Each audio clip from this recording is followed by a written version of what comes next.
आजचा भाग धमाल असणार आहे, कारण आजच्या भागात तुमच्यासमोर मी घेऊन येत आहे खाद्यपदार्थांची जुगलबंदी. पुणेकरांसाठी पोहे हा अगदी सामान्य नाश्त्याचा पदार्थ आहे. घरोघरी नाश्त्याला काय करायचं तर पोहे. म्हणून पोहे या पदार्थाला तसं फारसं महत्त्व दिलं जात नाही. पण दोन मंडळी अशी आहेत ज्यांनी पोह्याला एवढं महत्त्व दिलं आहे की त्याच्या नावाने एक ब्रँड नेमच बनवलं आहे. तर पुण्यातले असे आज दोन आपण ब्रँड नेम्स जे आहेत त्यांचे निवडक पोहे आणणार आहोत तुमच्यासमोर आणि त्या दोघांचीही तुमच्यासमोर तुलना करणार आहोत. तर आजचा भाग खूप इंटरेस्टिंग असणार आहे. पोह्यांसाठी ही दोन प्रसिद्ध नावे कोणती आणि त्यांचे पदार्थ कुठले, त्याची चव कशी, हे सगळं जाणून घेण्यासाठी हा आजचा भाग शेवटपर्यंत पहा. मी आहे राहुल नाईक आणि तुम्ही पाहताय एकांत रायडर.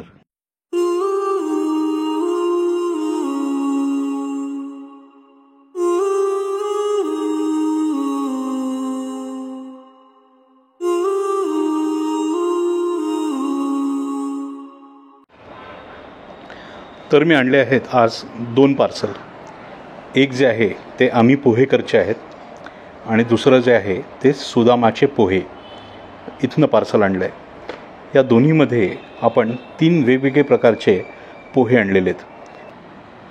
तर मगाशी सांगितल्याप्रमाणे हे आपण 2 पार्सल आणले, ते आता उघडून पाहू आणि आपल्याला त्यांनी याच्यात पार्सल कसे दिलेत ते पाहूया. तर हे डावीकडचे जे आहेत ते आम्ही पोहेकरचं पॅकिंग आहे आणि जे उजवीकडचं आहे ते सुदामाचे पोहे हे पॅकिंग आहे.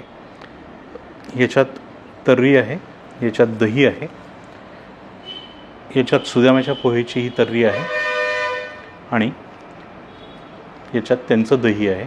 त्यांच्या दह्यामध्ये एक विशेष प्रकारची मला फोडणी दिसते. तर आता आपण जी तुलना करणार आहोत तर दोन्ही नावांचे जे एक एक पदार्थ आहे ते आपण उघडून पाहूया. आता हे बघूयात की आम्ही पोहेकरचे हे कुठले पोहे आहेत. हे जे आहेत हे कांदा पोहे दिसत आहेत. कांद्या पोह्यांमध्ये मस्त सुगंध आला.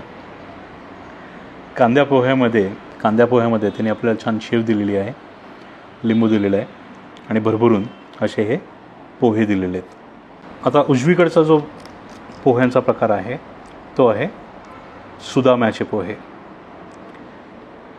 वरनंच आपल्याला हलकासा फरक जो आहे तो कळतो आहे. फरक पोह्यांमध्ये आहे. ह्याच्यावर तुम्ही जर पाहिलं शेव आहे, एक लिंबू दिलेला आहे. पण जर पोहे पाहिलेत, पोह्यांचा आकार हा थोडा वेगळा दिसतो. हे पोहे वरनं जरा मला कोरडे वाटत आहेत. हे जर आपण पोहे पाहिलेत तर हे पोहे ओलसर वाटत आहेत आणि छान भिजल्यासारखे वाटत आहेत. वास जर म्हणालात तर मला आम्ही पोहेकर याचा वास अजूनही येतो आहे. तो खूप आकर्षक वाटला. दोन्ही पोह्यांमध्ये लिंबू दिलेलं आहे, पण मला विदाऊट लिंबू दोघांची चव बघायची आहे. सुरुवात करूया आपण आम्ही पोहेकर यांच्या पोह्यांपासून.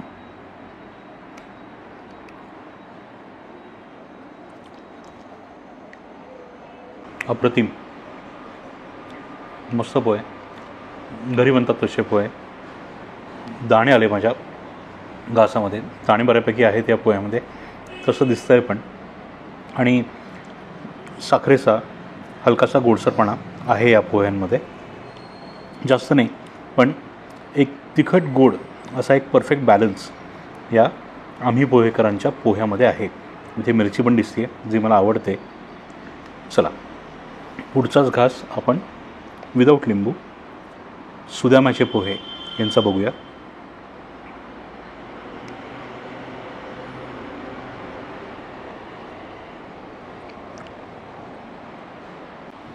पोहे चांगले आहेत पण जो तिखट आणि गोडचा बॅलन्स मी मगाशी म्हणालो तो मला या पोह्यांमध्ये मिसिंग वाटला. याच्यात तुम्ही रंगावरनंही तुम्ही सांगू शकता हळदीचा एक जास्त हळदीची एक चव तुम्हाला जास्त लागते.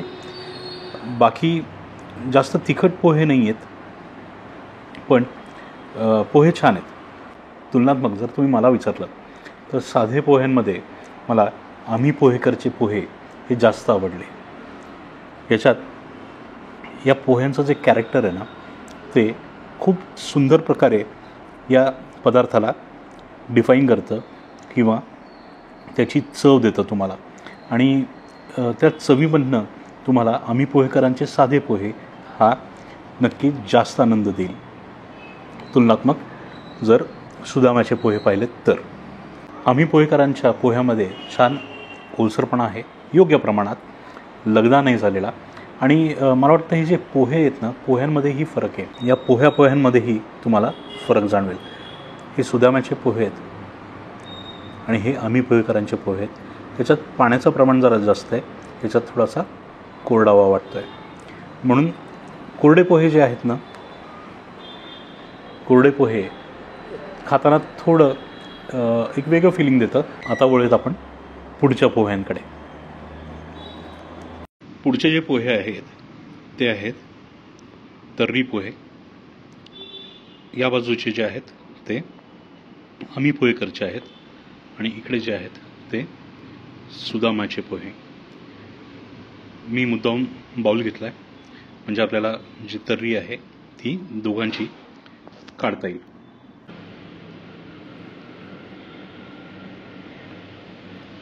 आणि हे जे आहेत हे आम्ही पोहेकरचे तर्री. ही आम्ही पोहेकरची तर्री आणि ही सुदामाचे पोहे यांची तर्री. दोन्हीमध्ये फरक सांगण्याच्या अगोदर पहिली जी गोष्ट मला आढळली ती सांगतो. आम्ही पोहेकरची तर्री ही या ॲल्युमिनियम फॉईलच्या अशा बॅगमध्ये आली होती, त्याच्यामुळे ही तर्री थोडी गरम राहिली होती. सुदामाच्या पोहेची जी तर्री आहे ती प्लॅस्टिक बॅगमध्ये आली होती, म्हणून ती गरम नव्हती. या दोन्ही मी ओव्हनमध्ये गरम करून घेतलेत. आता आपण वळूया ह्या दोन्हींच्या काय फरक आहे त्या गोष्टींकडे. तुम्ही जर हे दोन्ही बाऊल पाहिले तर हे दोन्ही बाऊल सेम साईजचे आहेत. याच्यात तर्री जरा कमी वाटते आहे, याच्यात तर्रीची क्वांटिटी जरा जास्त आहे. अजून एक गोष्ट रंगामध्ये पण आहे. जर तुम्ही सुदामाचे पोहे पाहिलेत त्याचा जो रंग आहे तो दाट वाटतो आहे. त्याच्यात जी तर्री हवी आहे ती छान, जी तर्रीचा तवंग आहे तो छान असा दिसतो आहे. खाली छान मसाला आहे सगळा या तर्रीचा किंवा या रस्स्याचा.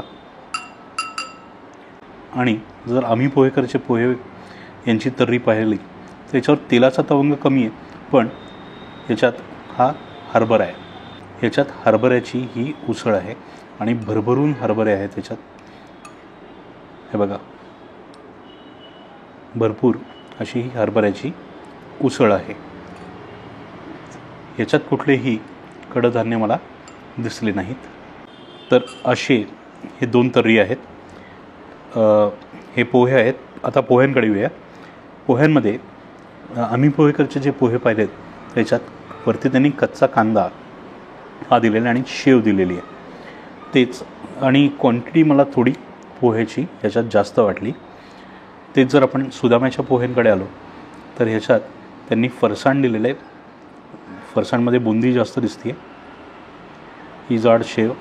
आता थोडंसं काही मऊ झालं आहे कारण काय पार्सल मी घरी आणलं आहे. डाळिंब आहे आणि लिंबू मला वाटतं लागणार आहे आपल्याला तर्रीमध्ये, कारण का तर्री खूप तिखट असते. तर आपण लिंबू पिळून घेऊया. आधी सुरुवात करूया सुदामाचे पोहे आणि तर्री आपण छान आपल्या पोह्यांवर घेऊया. थोडी थोडी घेऊया, जास्त घेतली तर उगाच आगीचा बंब बोलवायला लागेल. मला वाटतं एवढी बास. पहिला घास सुदामाचे तर्री पोहे.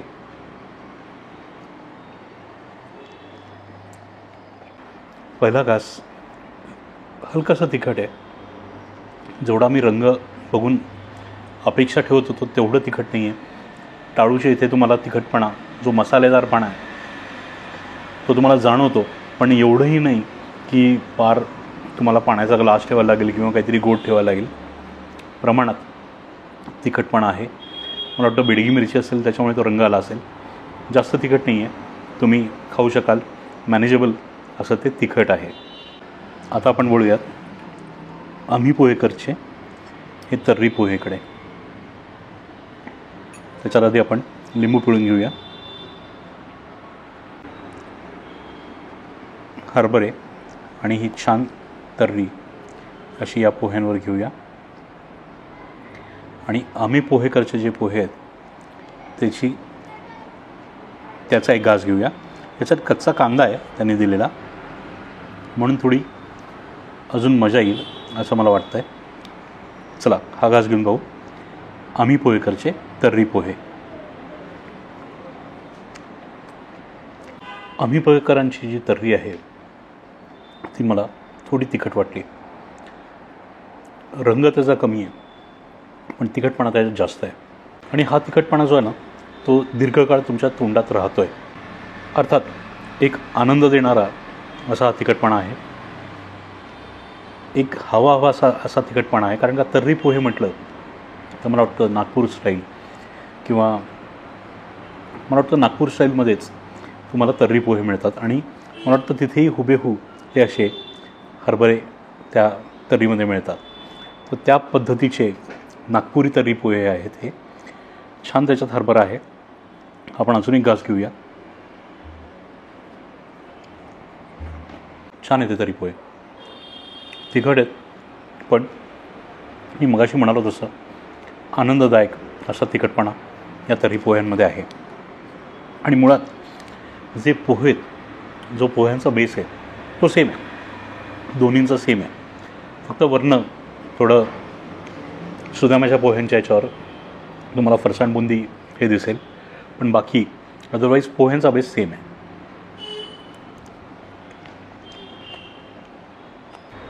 एकूणच दोन्ही तर्रींनी छान घाम काढला आहे. पुढचा जो आणि शेवटचा जो प्रकार आहे पोह्यांचा तो म्हणजे दही पोहे. दही पोह्यांमध्ये जरी तुम्ही पाहिलं, पोहे हे असे साधेच आहेत, दोन्ही साधे पोहे आहेत आणि त्यांनी आपल्याला दही दिलेले आहे. माझा थोडा गैरसमज झाला की मला असं वाटलं दही पोह्यांमध्ये हे असे पोहे येत नाहीत, पांढऱ्या पोह्यांचा बेस येतो ज्याला फोडणी दिलेली नसते असं मला वाटतं आहे. पण माझा काहीतरी गैरसमज झालेला आहे. ठीक आहे, आपण जे आपल्यासमोर आलेलं आहे ते आपण टेस्ट करूया आणि तुम्हाला सांगूया.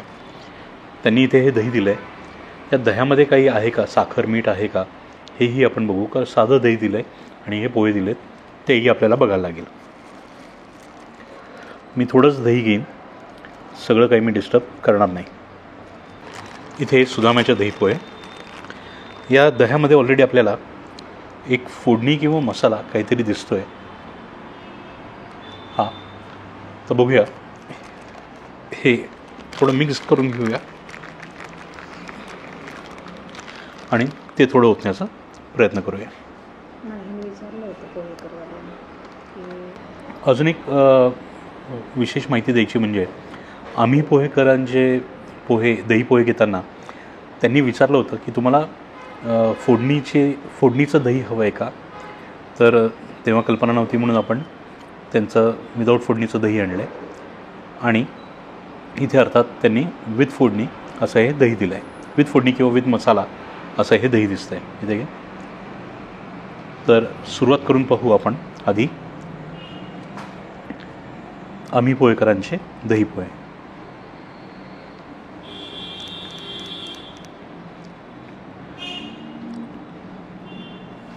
पोहे मी थोडा सरप्राईज आहे की सेम पोहे दिलेले आहेत ॲज अ बेस. हे असंच येतं का त्यांच्याकडनं काहीतरी देताना घोळ झाला आहे. तुम्हाला जर माहिती असेल, तुम्ही कोणी जर आम्ही पोहेकरांचे दही पोहे खाल्लेत तर मला खाली कमेंट करून सांगा की हे असेच पोहे येतात का त्यांच्याकडनं काहीतरी घोळ झाला आहे.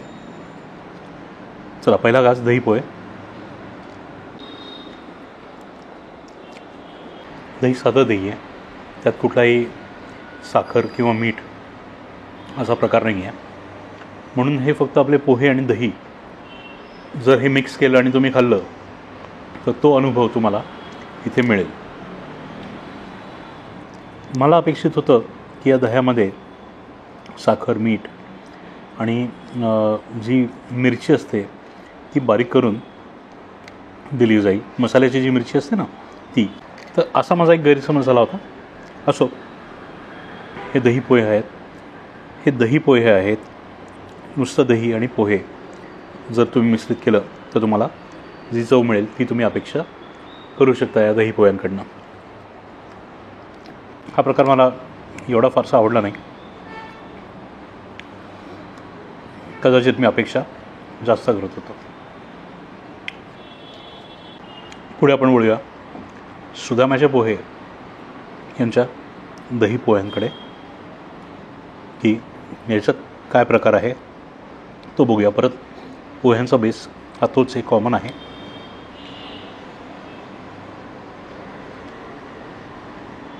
घासामध्ये छान मिरची दिसते मला. सुदामाचे दही पोहे सुरेख, साधी गोष्ट दही पोहे, पण सुदामाच्या पोह्यांच्या दह्यामध्ये मीठ, साखर आणि ती फोडणी हा प्रकार मला मिळाला आणि म्हणून या पोह्यांनी माझं मन जिंकलं. एकूणच जी चव आहे ती बदलते या पोह्यांची आणि या पोह्यांना दही पोह्याची ओळख करून देते.